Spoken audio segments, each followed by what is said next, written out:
अगर आप किसी तरह इलीगल तरीके से 4 करोड़ रुपए कमा लेते हो, फिर उससे अगर बिजनेस करने के बारे में सोचते हो तो आपको बिजनेस करने में कम एफर्ट्स लगेगा, राइट। तो ये कहानी ध्यान से सुनना, किस तरह से इलीगल तरीके से पैसे कमाए गए थे, उसके बाद एक बहुत ही बड़ा साम्राज्य खड़ा हुआ। ये स्टोरी आपने जरूर सुनी होगी, लेकिन इसके बाद जो लेसन है वो मिस मत करना। तो ये कहानी है हमारे इंडिया के सबसे अमीर व्यक्ति मुकेश अंबानी की।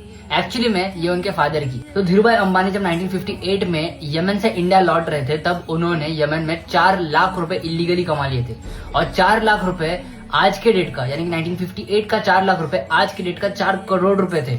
इलीगल तरीका आपको ऑफकोर्स पता होगा, यमन में जो करेंसी होती थी, वो जो यमन की करेंसी थी वो सिल्वर से बनती थी, सिल्वर कॉइन्स होते थे, राइट। यानी कि फॉर एग्जाम्पल इंडिया के कंटेक्स्ट में अगर 1 रुपए का सिक्का है तो उसके अंदर चांदी 2 रुपए का है। तो ये जो प्रेजेंस ऑफ माइंड की वजह से धीरूभाई अंबानी को ये पता चल गया था। तो उन्होंने उन सिक्कों को मेल्ट किया, कैश को कन्वर्ट किया इनटू कॉइन्स, बहुत सारे कॉइन्स को कलेक्ट किया, ठीक है, उसे मेल्ट किया और उसे यूरोपियन कंट्रीज में जाके बेच दिया, ठीक है। इससे उन्होंने उस वक्त 4 लाख रुपए कमा लिए थे और इंडिया आके उन्होंने 4 करोड़ रुपए आज के डेट का, उससे उन्होंने बिजनेस स्टार्ट कर लिया था।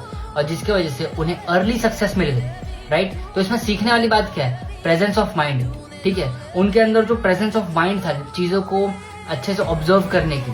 यहाँ पे मेरा कहने का ये मतलब है कि अगर वो 4 लाख रुपए कमा के इंडिया में आ जाते तो उस टाइम का 4 लाख रुपए यानी 4 करोड़ रुपए होते। तो आप और हम तो कंप्लेसेंट हो जाते, भाई चलो 4 करोड़ रुपए आ गए हमारे पास, अब महंगी गाड़ी खरीद लेंगे, बैठ के खाएंगे, अभी कुछ करने की जरूरत नहीं है। तो अगर यही थॉट अगर रखते हमारे धीरूभाई अंबानी, तो आज इतना बड़ा साम्राज्य नहीं खड़ा कर पाते, ठीक है। तो ये सारी चीजें सीखने वाली है, ठीक है, सीखना। और अगर आपको ऐसे ही बिजनेस में इंटरेस्ट है, मैं ऐसे बिजनेस से सिखाता हूँ, अगर आपको ऐसे बिजनेस में इंटरेस्ट है तो मुझे फॉलो करके जाओ।